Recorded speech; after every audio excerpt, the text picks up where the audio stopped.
পুৱা 6মান বজাত এখন কণ্টেইনাৰ চুৰি গাড়ী আমাৰ ঘৰৰ সন্মুখতে দপদপকৈ জ্বলি উঠে।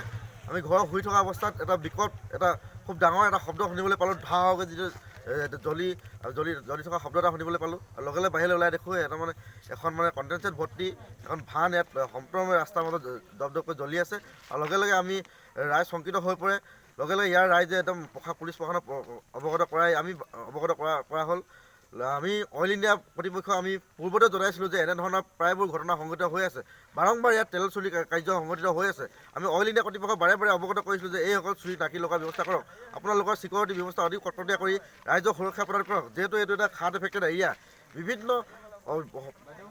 প্ৰায় ইয়াত তেল চুৰি কাৰ্য এনেধৰণৰ সংঘটিত হয়। আজি কেইদিনমান আগতে এটা তেল চুৰি ইয়াৰ পৰা কৰায়ত্ব কৰি লৈ গৈছে, কিন্তু আজি দেখিছোঁ মুকলি আকাশৰ তলত তেওঁ ৰমণীয়ভাৱে আজিও তেওঁ মুকলি আকাশৰ তলত ঘূৰি আছে। আজি অইল ইণ্ডিয়া কৰ্তৃপক্ষ সম্পূৰ্ণভাৱে আমাৰ এই অঞ্চলৰ ৰাইজক সুৰক্ষা দিয়াত সম্পূৰ্ণভাৱে ব্যৰ্থ হৈছে।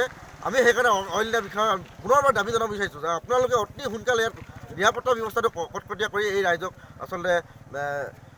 সকাহ দিবৰ কাৰণে আমি আজি দাবী জনাইছোঁ।